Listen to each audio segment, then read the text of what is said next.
start off by introducing myself and then our panelists. So I'm Danielle Nagel. I'm the executive director here. I've been in this role for about a year. I'm so very excited. This is like the biggest event we've done. So with the help of Carrie in there, our operations director, who's been with us for just a couple months, as well as volunteers and other supporters like Madeline. Renee helped clean yesterday. So Elizabeth has been doing the gardening out front. So yes, it takes a whole team to make this come together. So I'm really excited that everyone's here. We are going to be recording just because the small space of the room. We want to make sure we can share this with other folks. Just want to let people know that as well. And so for our panelists, we have Justin Deyo of the Ukrainian Humanitarian Parole. He's the Ukrainian Humanitarian Parole Coordinator in the Center for New Americans. So please welcome Justin.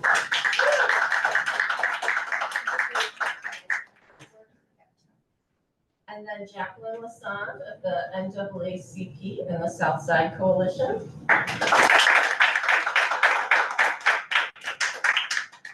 Senator Rachel May, Chair of the City Stu Committee and the Legislative Commission on Rural Resources. So thank you, everyone, especially to our panelists for being here.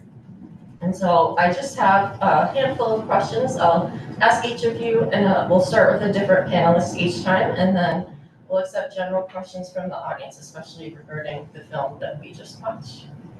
So why don't I start with you, Justin? What do you see as hindrances towards voting in our area? So I work at a refugee resettlement agency, so I think it makes sense to answer that question through the lens of the refugees in this area. And quick caveats, of course, I am not a refugee. I work with them every day, but I don't have the lived experience of a refugee here.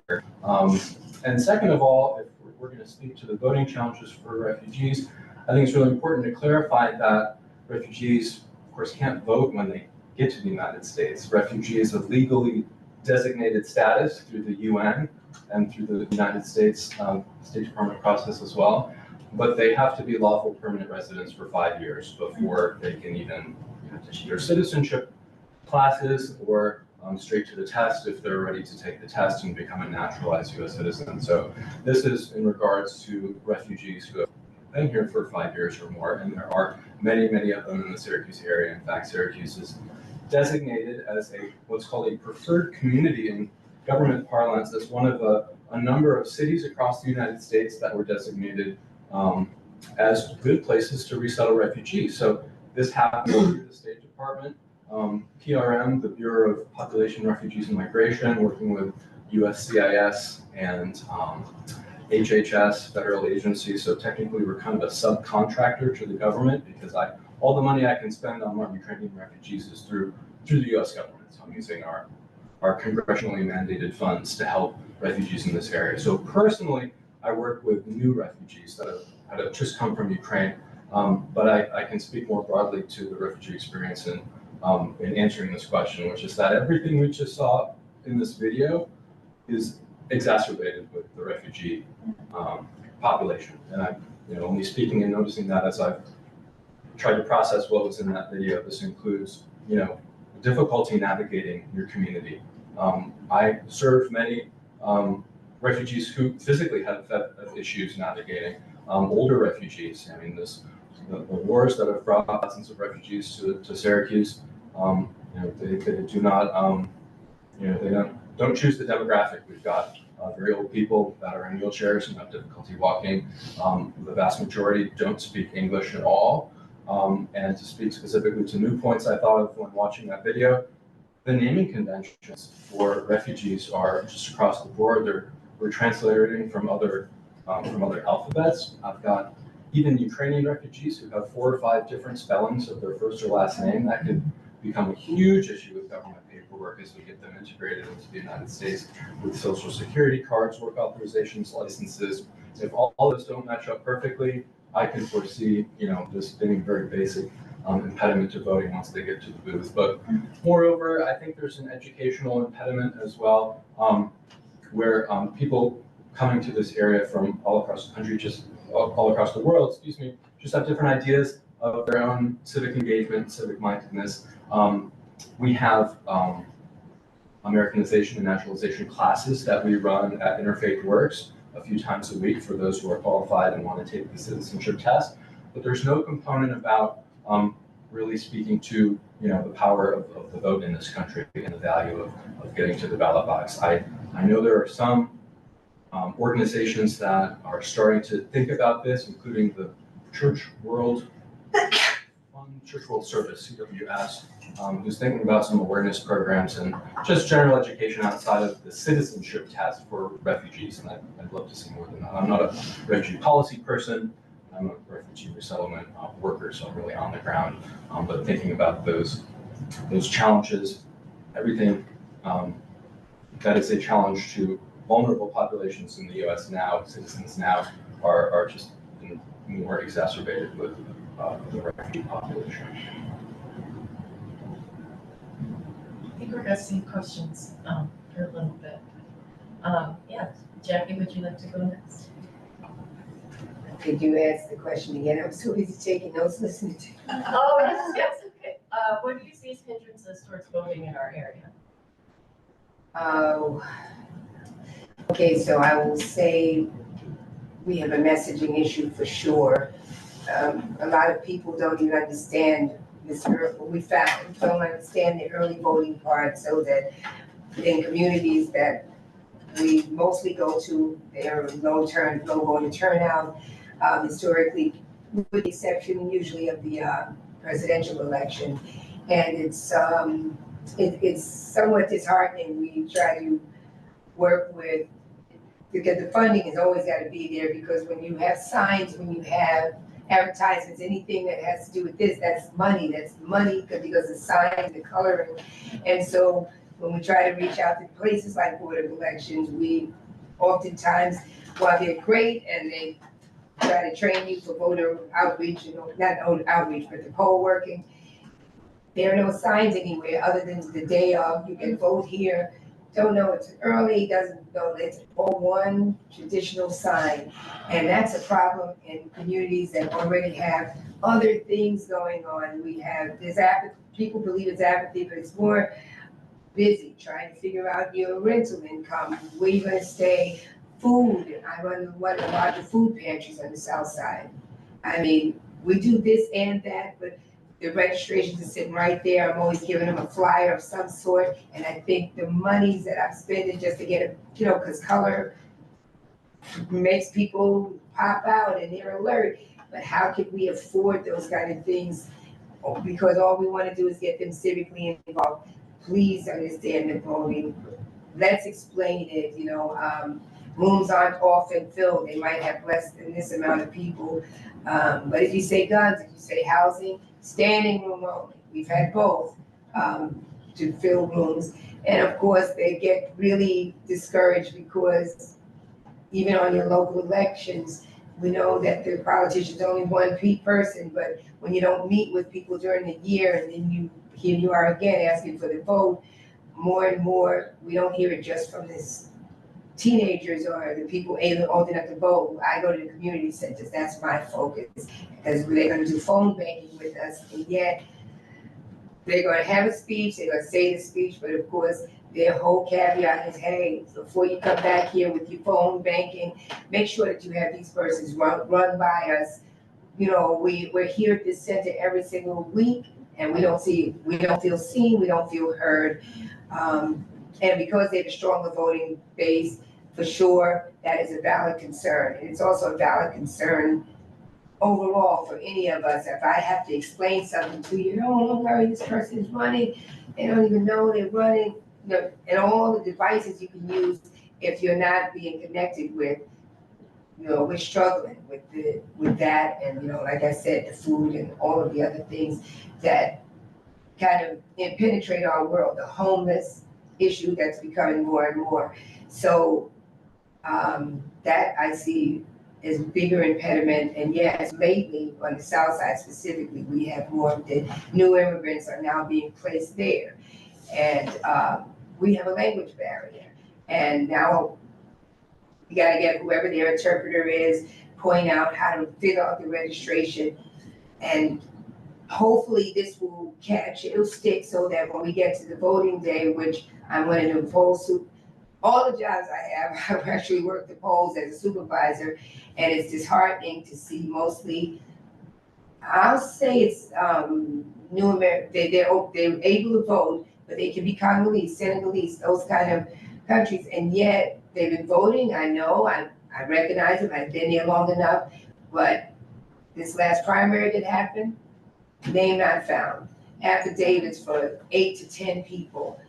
That can discourage the average person who understands that ballot is coming out of the machine. Now, not only do we have to sit down and spend 20 minutes, but you need your interpreter, and it's a paper ballot, and you saw me drop it in that box. You don't know me, but that ballot that came out of the machine is so much more validated.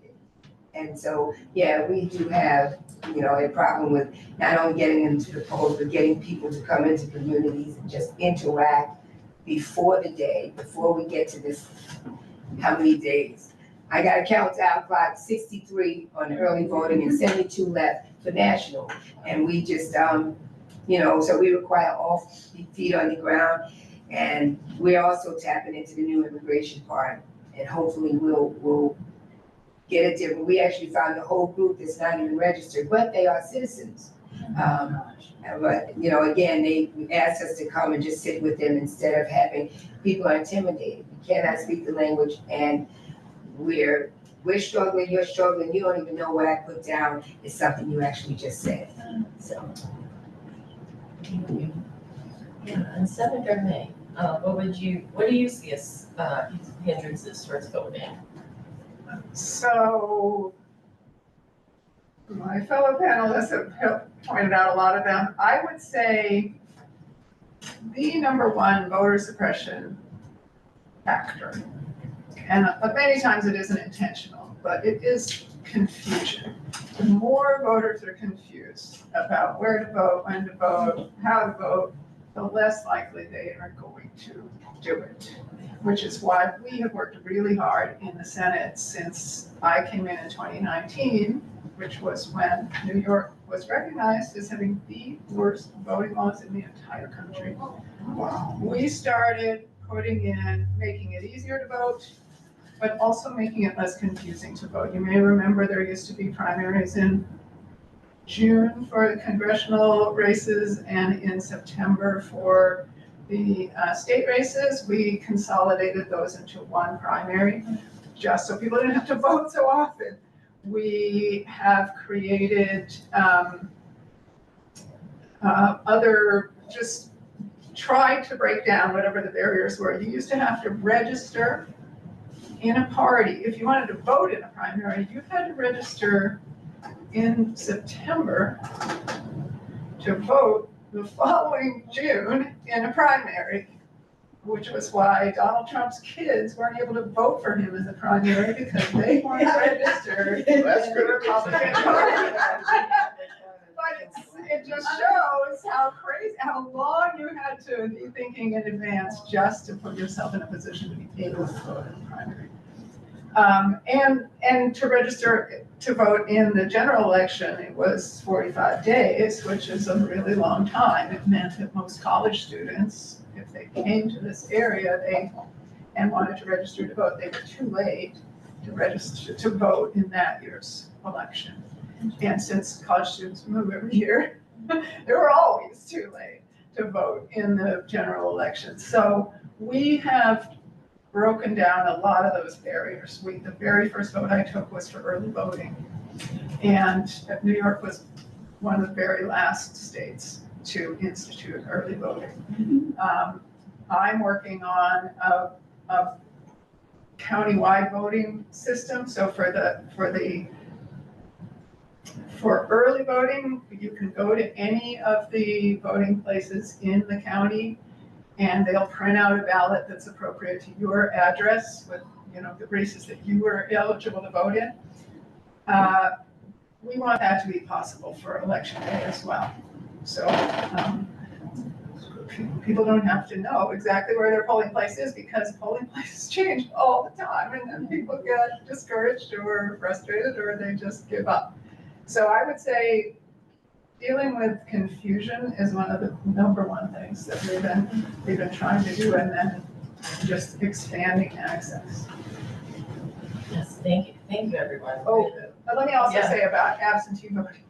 New York finally has no excuse absentee voting, but it used to be, if anyone here applied for an absentee ballot, you had to swear that you would be out of the county on election day or in some other way incapable of going to the polls. And more than that, if you used your absentee ballot and you voted, and then it turned out that you were in the county on election day, if your plans changed, you were supposed to go and cast an in-person ballot on election day. And the reason why it has taken so long for New York to count ballots is they had to go through and check everyone to see who had voted twice. People were voting twice legally and because they were supposed to, but they had to make sure that they didn't get counted twice. And so that was one of the reasons New York's system took forever.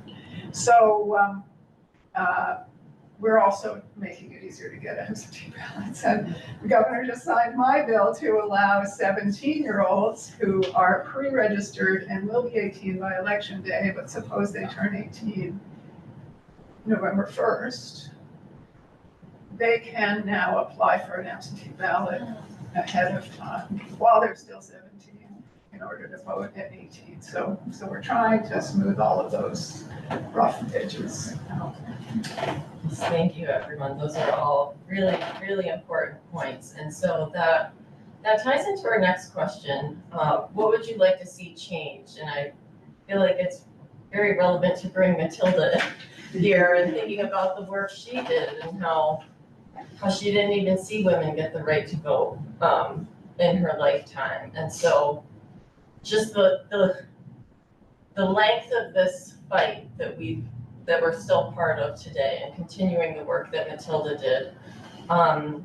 So yeah, why don't we start with you, Jackie? What would you like to see changed?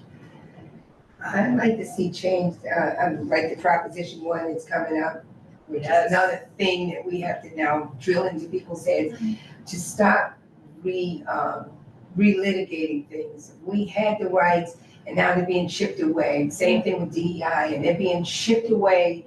The diversity, equity, and inclusion. I'd like to see bills and laws even put in place that don't allow, there's no turning back, no matter who has the majority vote, no matter who's in that presidential seat, because it's always nail biting. It's almost like working a private job, and whenever you get a new supervisor, what are we about to have to give up in that way?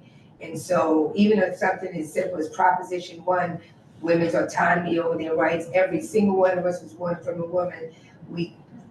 It's nail biting because we don't even know if it'll, you're making sure people flip it over, hey, pay attention, but will it pass?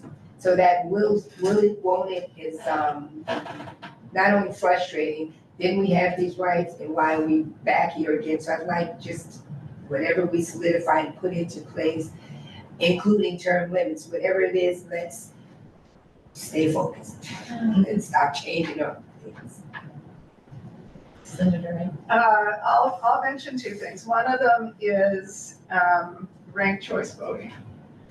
If you're not familiar with ranked choice voting, that's where if there are, say, 3 people running in a primary, you can vote for your favorite one, but you can rank someone second place. And if your favorite one doesn't get enough votes, your second place vote can count for that other person. And where that works is, for example, in if the Green Party had a really good candidate and you wanted to really express your strong support for the environmental policies of that candidate, but you didn't want to reduce the chances of another progressive candidate winning, you don't want to throw the election. This happened in Florida in 2000, where Ralph Nader got enough votes. If people had been able to rank Al Gore as their second choice, Al Gore would have won Florida and the presidency. So ranked choice voting makes it possible for a lot more people to run for office. It makes it possible for people to really register what they care about most.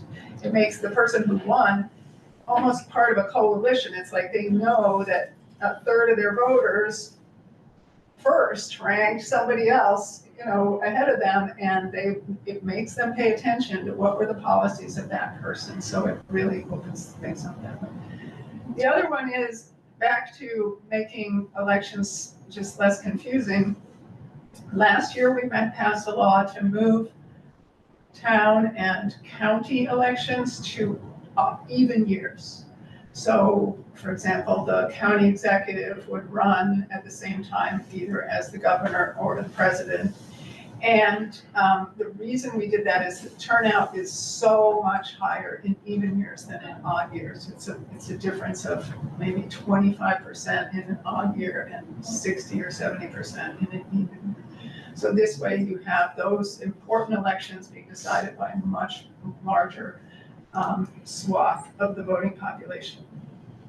The problem is in New York, the Constitution says that city elections have to be in odd years. And just to make things simpler, just so that we're not having elections all the time, just so that, and especially when we have elections every year with early voting, that puts a huge strain on the elections workers. We want to try to shift the city races into even years as well and really consolidate the election into those even years. But that's going to require going through the whole process of a constitutional amendment, which takes quite a few years. So those are the two things that come to mind first. Thank you. Justin? I'd love to know a bit what kind of support you think New York is at the state level, what support it's building for ranked choice voting. I mean, that's been implemented in other states, in Maine, and among a handful of others. I wonder what the inertia is. New York City does it, and New York City is kind of a bellwether for the whole state. I think it makes it, if it proves to be really effective in New York City, there's a good chance we'll be able to move it to state level. I don't feel like an expert on this. I'm sitting here, I'll defer to my esteemed colleagues. I was a tech analyst for a bit and worked for the government for most of my career in DC, and I wonder, in the spirit of making things less confusing, which I really appreciate your working on that bill and getting it through, especially for refugee population, there's a whole constituency, and there will be more and more that are just looking at their phone. Like, I'm interested in dynamic advertising. There's companies that just know where you are, and there's jurisdictions that could pay for their information to be transmitted, even just if it's in the form of an ad on Instagram, like to speak to where, when, and how you need to vote in where you are. And you can, turn your GPS off and all that. But for the most part, people get dynamic advertising that can be catered to where they are, where they live. And to get that information in front of younger people year on year, as more people just really pay attention to their devices, I think would be a good step in getting those questions easily answered. And I work at a resettlement agency. I wanted to bring out that in the last 2 weeks, I've had the same conversation with two very different people who work at my organization. One is an American, a woman who enrolls people in healthcare. She's born and raised in Syracuse. Her grandfather, I think, was born in Italy and immigrated. And we've had a lot of news and politics in the last few weeks, and it comes up sometimes. And she said, "Oh, I'm just not interested in that stuff, politics and policy." And I had a similar quick conversation in the parking lot with a new Afghan refugee who translated for our military and put his life on the line and had to escape Kabul when the Taliban took over a few years ago, along with his family. We have hundreds and hundreds of these families in Syracuse. Worked in his version of public service, worked in the Ministry of Finance in Afghanistan and worked for the military. and came here and had to resettle because his life was in danger. And we had a quick conversation about, something about the election, and he's like, oh, I'm not that interested in politics. And I thought, can we just like get rid of that word and replace it with something that people identify with? Because this is about our values and our future and our kids. I think Americans don't like the word politics. I thought earlier today, like, oh, what if we just use the word policy instead? But I was a policy person, and that actually puts people to sleep even more quickly. That's exciting to me. And in a previous life, that was exciting to me, policy. But that doesn't work either. But I mean, can we just use another word? Because this is about a group of humans peacefully deciding what their priorities are and moving on and making progress. And this is a bit philosophical, but I think it's a philosophical question kind of too. Like, can we also motivate people a little bit to do the homework the day before the day before the election? Because there are bureaucratic limitations. There are real people motivated to not get people counted in this process. But also, if you can do a little bit of discovery, prior to the day, people might be able to find some of these issues early on. I think the motivation also is a factor. I mentioned. Oh, I was going to mention something.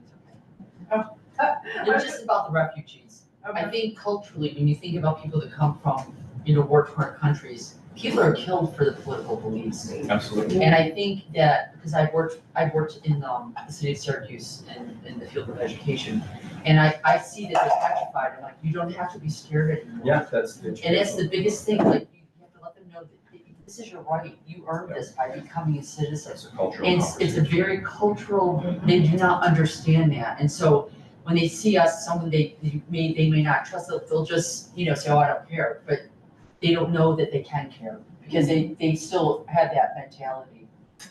I've seen people who've been here for 10 years, that same mentality. It's very hard. That's it.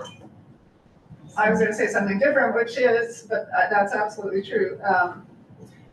Watching the film, there are all these measurable voter suppression tactics that we saw, but the biggest voter suppression tactic is to turn people off from elections. And that has been done very strategically for a very long time by, I would say, the right wing in this country to make people hate government. If you remember, Ronald Reagan, we want government Government and drown it in the bathtub.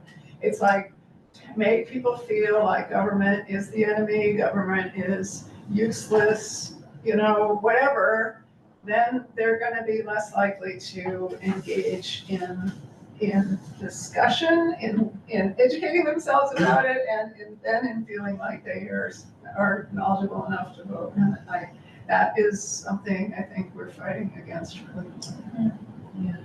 Yeah, I know Carrie. So I wanted It to, actually is relevant, the number of points that were brought up. Yes. There's an issue we ran into even trying to promote this event. yes, so because this event was trying to get people to engage with voting, we had that phrase in our social media stuff. And when I went to go do paid boosts to our posts, Meta told me that they were not going to boost the posts.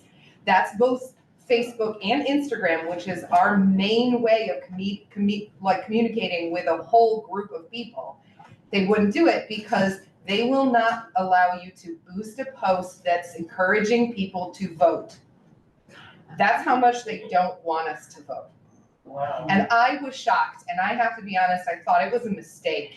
And I had to go through and read all of the rules and regulations because I was like, this can't be true. This can't be true. And it was true. Yeah. So just wanted to share that we actually had that for this event. Yeah.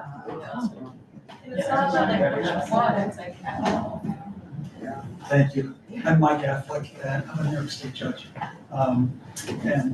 Senator, I'm interested in having automatic registration. So anybody that's automatically registered, you live here, you can go to the poll and vote. You're registered. Can we do that?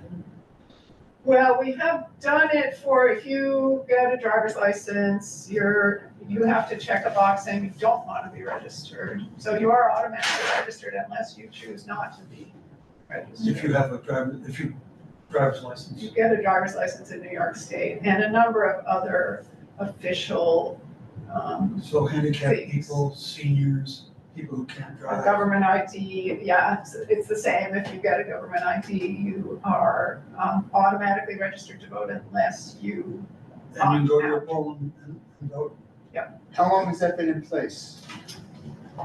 so. So just for a little history, I ran for office in 2018, largely because we had such terrible election laws in this country. And I don't want to get too partisan in here, but the reason was Republicans had controlled the Senate for about 100 years before that. And the way they did it was through voter suppression of all the different kinds. So we changed a lot of things in 2019. It's hard for me to keep track of which ones. That was one that got challenged in court, I think. And so it took a while before it actually happened. But I have to say the most shocking thing that I've encountered in the Senate is just how partisan voting laws are. We had a bill that we passed in 2023 that was, I don't remember what the bill was, but it had a typo in it and it referred to the wrong paragraph of election law that it was amending. So in 2024, we passed a bill to fix that typo. And all Republicans voted no on fixing a typo in the election law. It was just like anything that comes up in that committee gets voted down by all of the Republicans. And it's just reflexive at this point. Like, I'm not even thinking about, it's just like basic, decent government practice, to fix something that's not working. So it's been very frustrating that way, but this is an ideology that is extremely powerful on an extreme gulf between the two parties right now, and it's sad to me, I think. So you have to register in a party to vote in their primary, but you don't have to register at all in order to go to vote in general. You have to be registered to vote, but you are automatically registered if you get, Okay, like, get if you government. get either a government ID or, I forget what it is, SNAP benefits, a bunch of other things. For the primary, you have to actively choose a party, and you can do that at that moment when you are automatically being registered to vote. You can choose to register in a party or not to register in a party. Thank you. But New York, not every state has closed primaries, but New York does, so you have to be registered in that party in order to vote in the primary.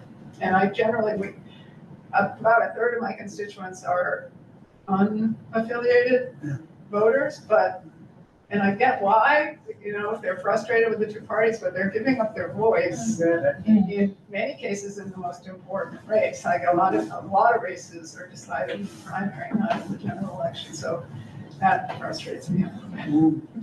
And I want to Thank you just for your get to, endurance. I want to just get to our third question, and then I'm loving the audience discussion, so we'll open it up at that point. But our last question is, and I want to expand on this a little bit, but why is it important for us as Central New Yorkers to get out and vote, and to not just get out and vote, but thinking of all the issues you're talking about, thinking of the work Matilda did in her life, but to advocate for voting rights even in between elections, that getting to the voting booth really just isn't, it doesn't seem like it's enough right now. And yeah, Senator May, would you like to start with that question? Sure. Well, part of it is for all the reasons we've been talking about. If people are turned off from elections or from government in general, if we still have a lead time, you have to register in advance in order to vote. Although we do have one golden day right now, the first day of early voting is the last day of registration. So you can register and vote on the same day, the first day of early voting.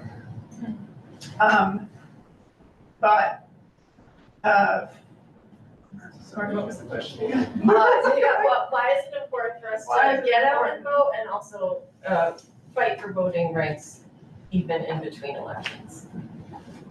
Well, I mean, I have seen in 6 years massive changes in our state government that some of them are critically important to individuals in the state. And it is because people got motivated and mobilized in 2018 and made this change in the state Senate so that the mountain of laws that had been on the back burner because they simply couldn't pass through the Senate have been able to pass. But I will also say, when you asked before about what we would change, I mean, the Electoral College is a huge problem in this country.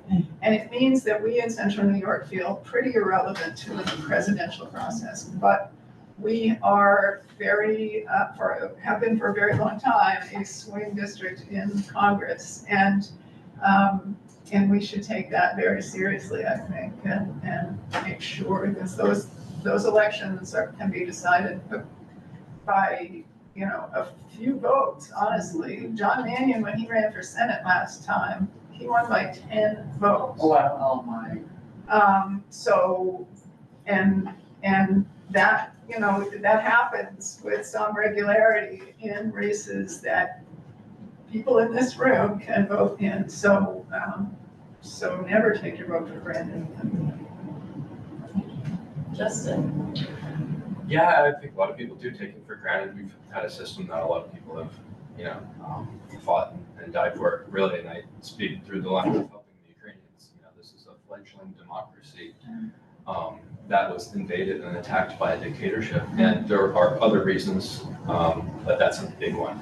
Ukraine moving towards pluralism, moving towards choosing its own dictators, or choosing its own leaders, and choosing not to be in the political and hegemonic orbit of Russia, like a lot of other post-Soviet states are, even if they want to be. But there are thousands of people dying for democracy in Ukraine, and they really are. They're fighting for a democracy, and we've done that too.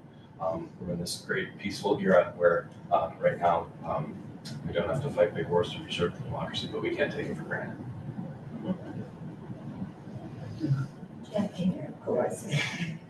I still struggle with that one because we're all kind of creative, your voice, your power, and all these things. Change comes slow and sometimes slower than we need it to come.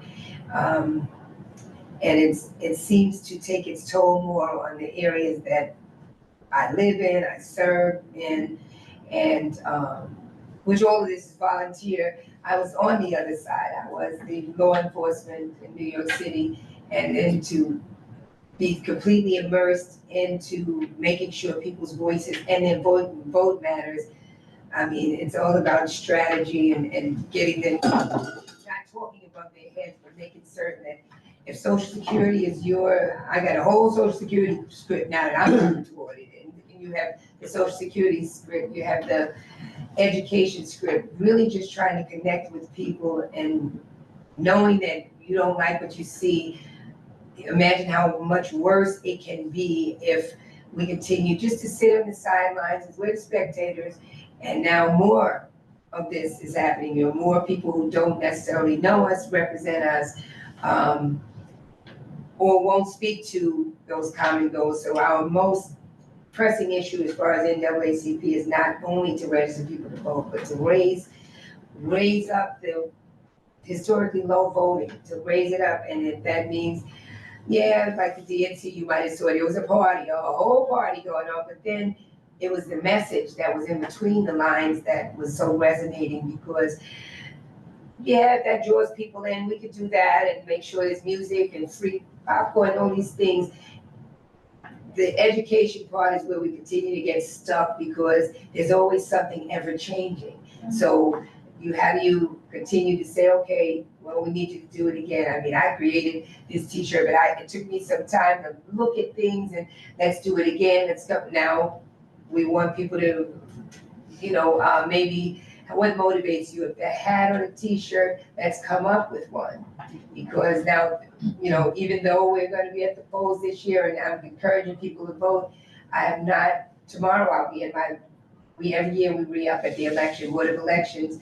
And the newest thing they've come up with, sadly, is that the MAGA shirts, I used to be cursed out last primary. I was cursed out because if you see it, then you have to at least have them turn it out, turn it backwards, turn it inside out, anything that's creative so that they're not, causing a stir. Now, we're told that MAGA is not really a political group, gotta let them wear it. Gotta let them wear it. And someone has already, because I encourage people to go ahead and go to, be a poll inspector or be a poll worker. And so the person came back and said, I thought you said this was going to be nonpartisan. Well, and that's when that's the first time I learned it. So I'll hear it myself on Monday.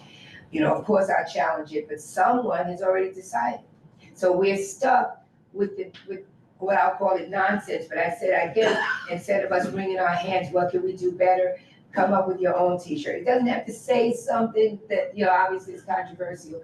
Stay woke and vote, mine says, but it also has a list of all the people who have already died because of this and walking. So it's our nonverbal, I won't say political, you're right, policy structured kind of way to say, this is how we push back. Because MAGA didn't come from anywhere and it's burned in our minds since January 6th happened. Mm-hmm. And yet, the color, the shirts, the hats, they said we can say nothing about none of it.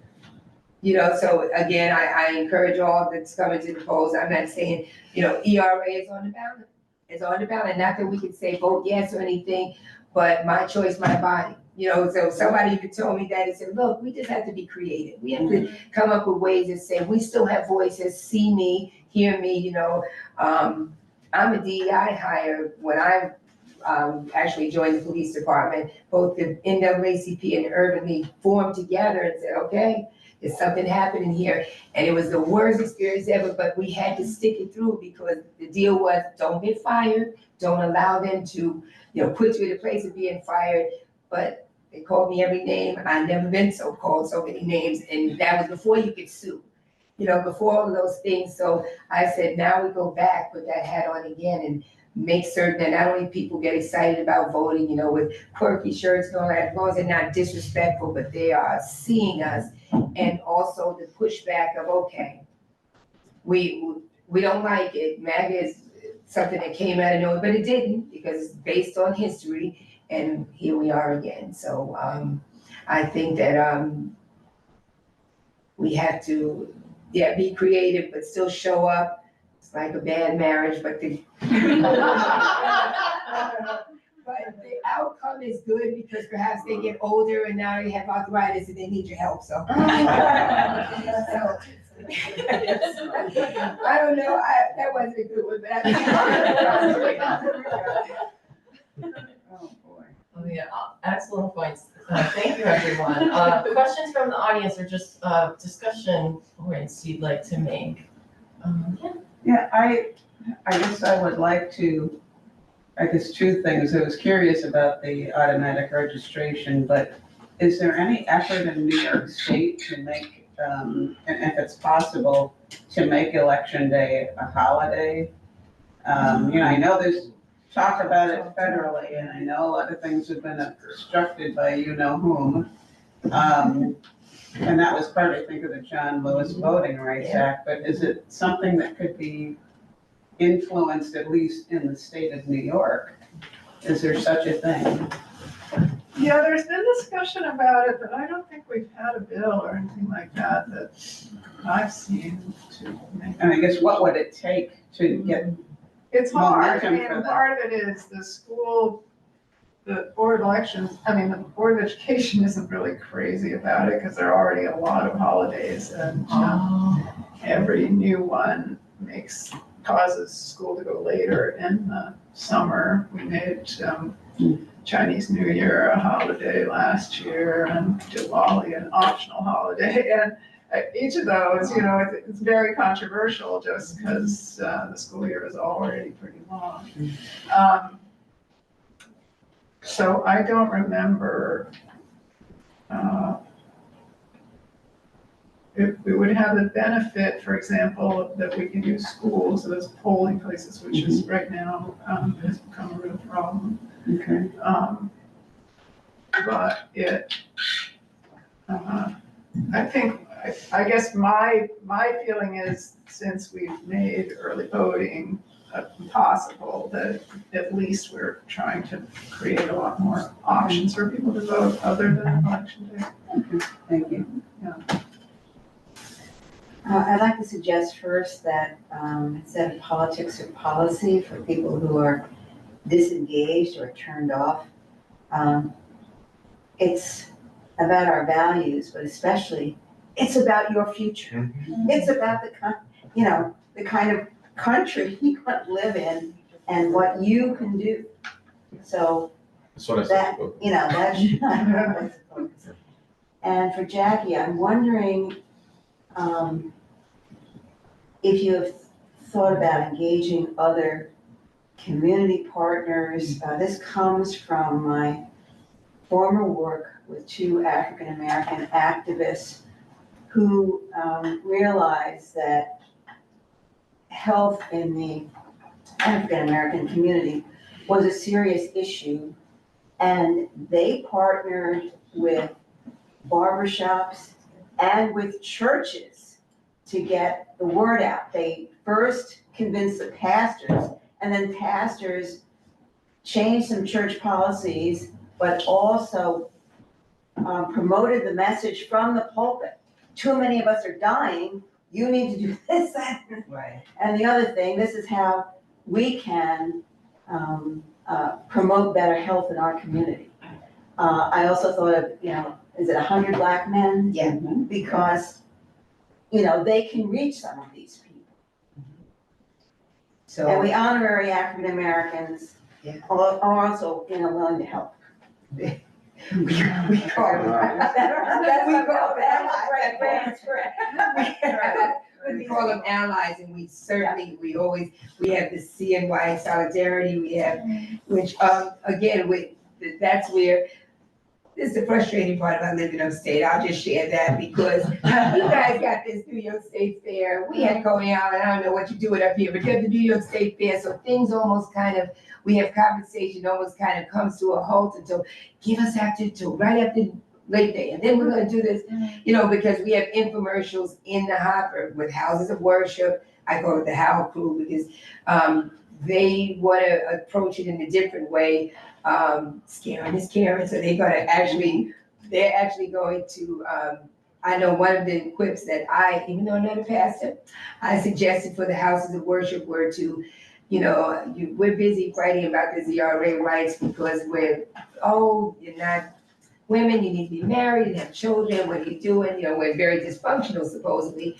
I said, but Jesus had no wife, no children, no any of these things, and yet he's the great I am. So they are going to incorporate that into their infomercial. Besides phone banking with our community centers, all of them throughout the city of Syracuse, they've agreed to just have clips that they were gonna take on the infomercial. So there'll be one media, we're gonna be running it all the way into November and then kind of redoing it again, because we shouldn't be just pulling in all these groups that I've been saying the whole time at one time, and then we relax and then we come back. We can never ever relax. So we had that also with the schools, especially ones that are getting old enough to vote. Why vote? And there are certain scripted questions. But then they came up with the idea that younger people, that they want to rap. It's going to be clean.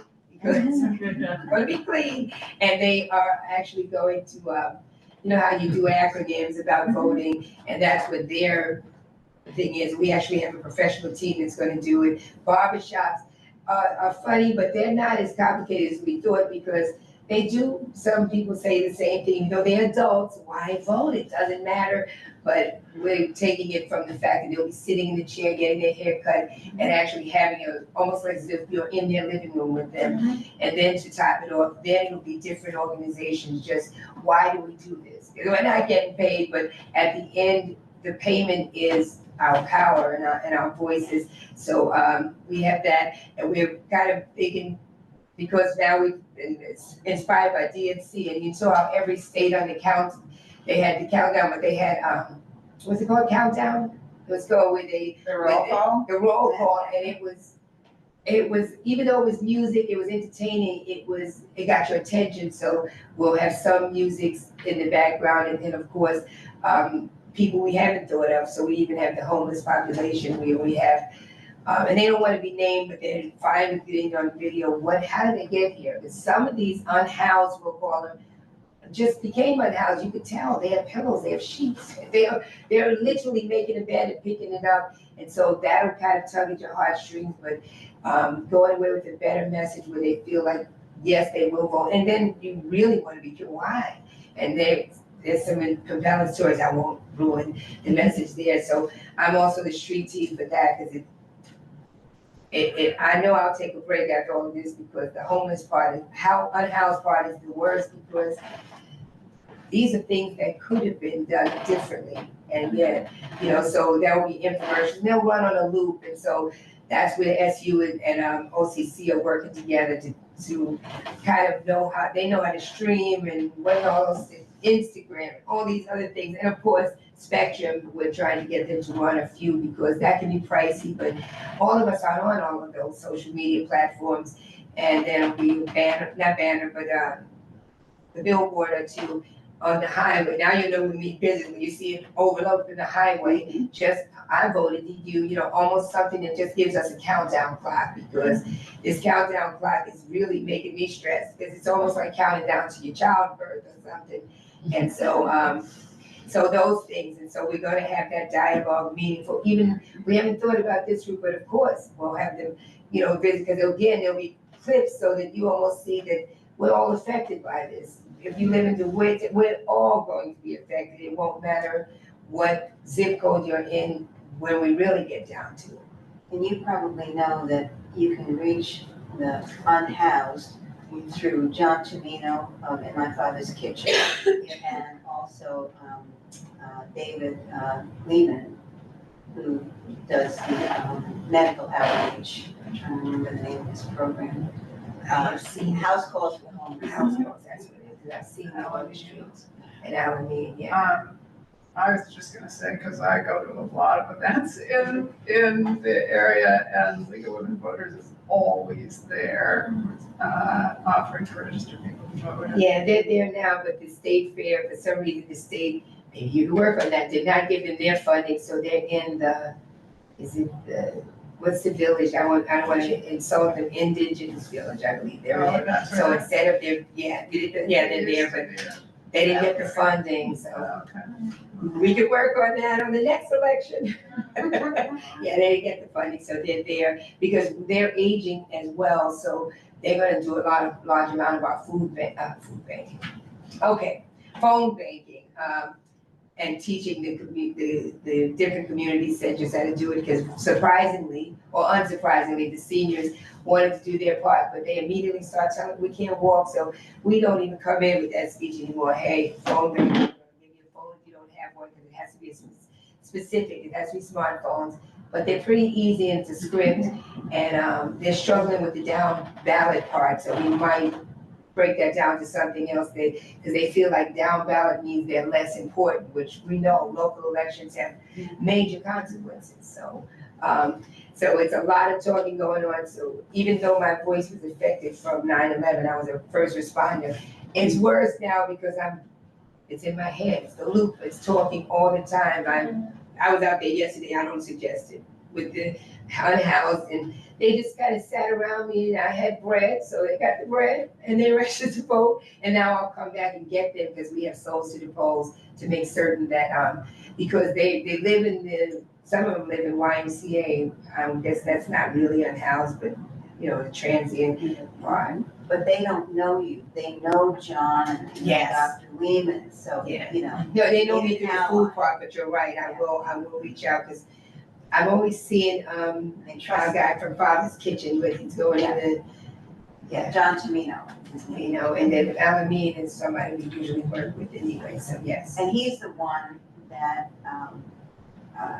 got the homeless population to trust Dr. Lehman. I mean, Dr. Lehman went out with his family. They tell a good story. Yeah, that'll be it. Yeah. And it'll be impactful because that's when you don't see it. At night, when nobody's looking, that's the things that they keep most of us up at night. So I'm out there, but I don't suggest it, is all I'll say, but food is a great healer because I do so much food. They don't even know my name, food pantry lady, oh, now you're doing voting. That's okay. I mean, the more you show up, the more they get Yes. to know you, then they start to trust you. Yes, for sure. Thank you for your service on 9/11. Oh, yeah, absolutely. Well, I believe Giuliani was our mayor then, wasn't he? What happened? Well, Eric Adams was my partner in the police station and in the streets. And then I even texted, what happened? You're actually turning us backward, but as a mayor, I think that sometimes, or as any political position, you kind of almost forget. You remember we were out there making sure people got registered, so it's funny and it's sad all at the same time to see, but all we can do is continue, even us with the silver hair when mine isn't dyed, even that. We have to, because otherwise we won't motivate the younger, because they're willing to listen, but they just speak a different language, that's all.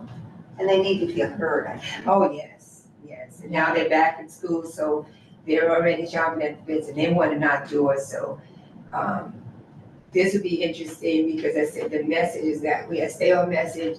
Don't talk about it, because some of those are protesting when they're not doing that with the Gaza, and I said, so take that shirt off and it's what we're doing today, but it's funny to see them because they almost say we're raising our voice and yet now we're being penalized. I said, that's how it works, unfortunately. When you're ready to be arrested, call me, because we can do that too. I said, but we gotta make sure that would be the law I'd love to see in place, making sure that their educational funding, whatever it is not being affected by their right to actually, they're advocating. So those things. Yeah, and to the point about why vote, because it's your future, the 1876 panel up here, Matilda and Elizabeth Cady Stanton actually penned in the Declaration of Rights of Women. Gage and Anthony illegally presented it at the centennial celebration in Philadelphia, and Matilda says they did it for the daughters of 1976, so there's future generations too. That it's not just for us, but like with your point, the change is slow. Matilda's life and work is really a testament to that, so, yeah. I'm a volunteer here, so I was thinking about, well, first I want to say thank you each for sharing your knowledge with us today and for the important work that you do every day. I was thinking about the significance of us watching that documentary in Matilda's house. I know that Matilda was inspired by the Haudenosaunee to understand that women could have a different role in society. I also know that the founders, like Benjamin Franklin, were inspired by the Haudenosaunee, by their governance and essentially the way that they form their democracy. So I don't know, I just wanted to bring that topic up because we've been talking about racial justice and we're on Onondaga land right here in Matilda's house. So if there were any reflections on, the origins of the democracy on the land that we're on and how that could shift in the future, how we could be part of that. If anyone had any thoughts. I know it's on my mind. Yeah, I mean, it is odd, and sometimes when I see them in the audience, it is odd where we have to, and I don't know, maybe the senator can speak to this, find a way to pull them more into the conversations because, they're insulated people and and the different tribes and that, and yet they're watching when we're kind of fighting over our rights and all these things. And it would be interesting to not only have them in the conversation, but we have some Civil Liberties Union, a few we have in places, but it was very humbling. Because when they do say something, you're almost like, I'm talking about your living room and your furniture, but it's mine now, I guess. And it actually isn't. And so I think it would be so much more, we talk about collaborating. That is something that, I don't know, I would like to hear what the senator says, because maybe, I don't know, maybe they can't protect. It's complicated. I brought Sid Hill to, Tadadaho Sid Hill to come do the invocation for the Senate last year. And he got in trouble because even though he shortened the Thanksgiving address down to 5 minutes, they wanted it at 2 minutes. And I'm trying to invite him back, but it's hard for him to come on those conditions. It was the first time ever, though, that we had a indigenous invocation that anybody knows of. So forging those connections. Governor Hochul was the first governor in decades to meet with any of the tribal leaders. Because there's a lot of bad blood, obviously, and a lot of confusion and there are treaties out there that we are breaking every day. But I will also say, and I hope this doesn't sound petty, but those of us who have elective office can't do it if we don't get elected.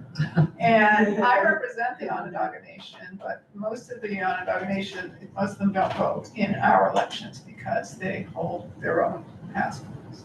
How do we reach them? I spend a lot of time working on their behalf, advocating for funding for the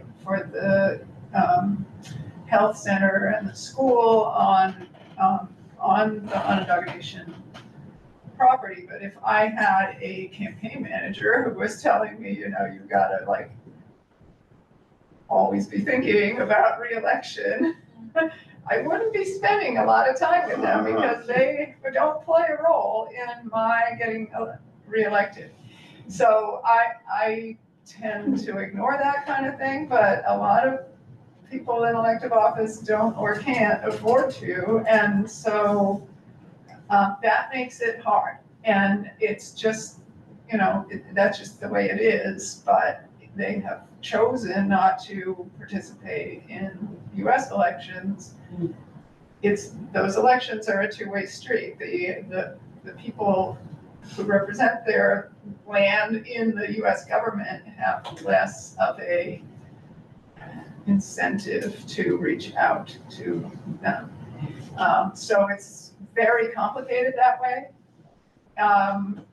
And I think that is one reason why there's been a lot of neglect specifically of the Onondagas, but some of the other nations have different relationships to the United States government. Can we find an ally from the nation? Oh, I have a lot. I talk to folks all the time. Yeah, but can they And I get do to what their I people? can to make sure the state is standing up for whatever we can and every way we can to be responsive to them. But I'm just pointing out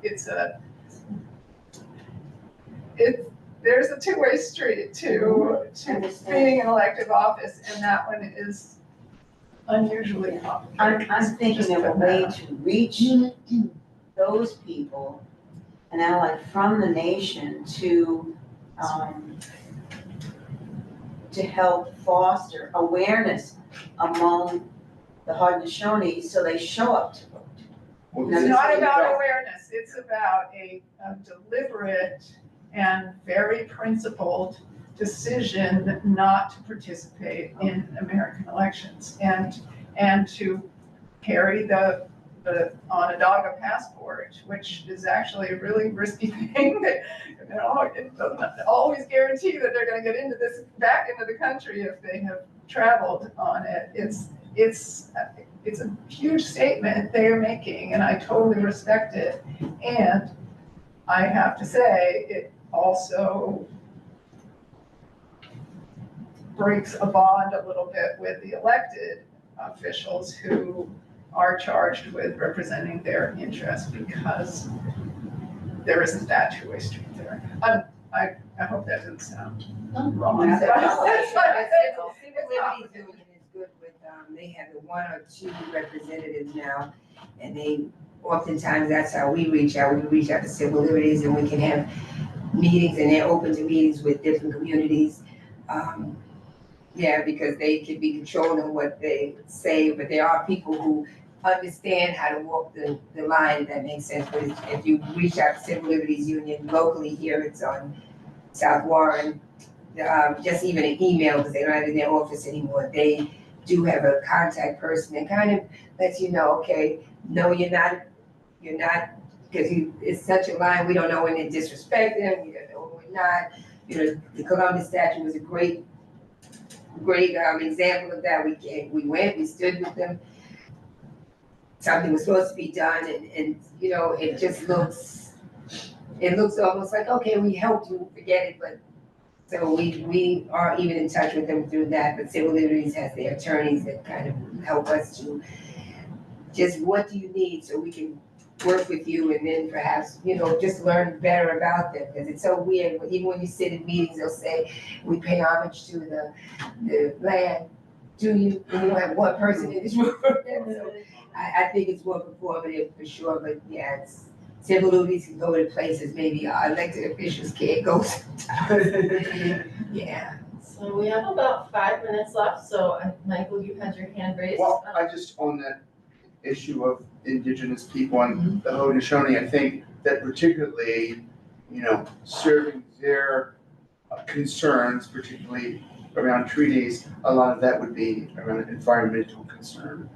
And I know that that's a big concern of yours. Yeah. And I know that, for example, they're not satisfied with the cleanup of Onondaga Lake, and I don't know what further can be done, if anything, about that, but I know that's an issue for them. They're not shy about making their issues. No, I'm just saying, and I totally ignore the fact that, I represent my constituents whether they vote or not, but not every elected official takes that attitude, just.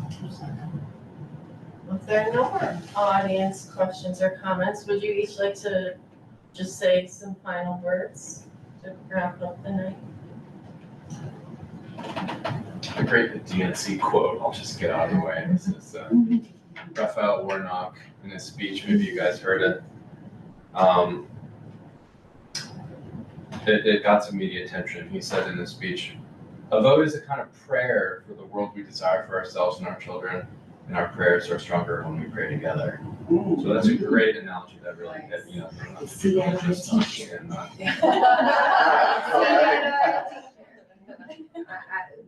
I got it right here. Nice, thank you. I think that we need to, even silent protest or protest nonetheless, and we do none of our ancestors, black, white, or other, any justice without, even if there's a famous quote they have, Gandhi or anyone that we can wear, just to show people this is where we stand. We're not busy trying to figure left wing or right wing. We're trying to figure how we can best exist without everything being taken from us, our rights.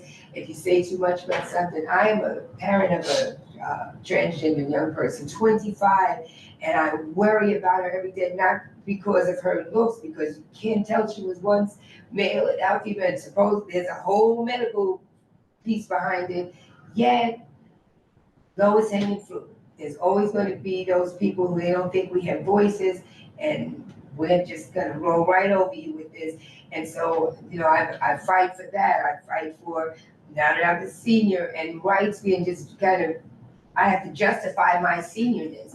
And this is getting a little bit, it's weary, to tell the truth, but we have to, there's no struggle, there'll be no progress. So, I think that it is humbling to be in a house that I can imagine if walls could talk. What were those conversations that you knew that maybe you could get killed at the risk of working with others, and yet you did the work because even if you didn't see it, we're probably our ancestors' greatest dreams. And so that's why we vote. Oh, it's a t-shirt. So, yeah. I guess I would say, and this doesn't belong on a t-shirt, but our government works at so many different levels, and we're at a moment where people are awakening to how important the presidential election is. But remembering that the school board and who represents your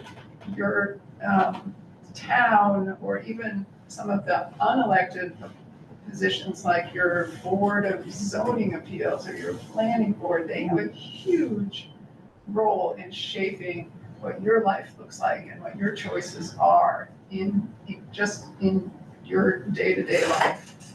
And so being aware of the whole complexity of government is something that I think we need to work harder at to help people understand and understand how important it is to vote in every election and not just the presidential. Thank you Thank so you. much.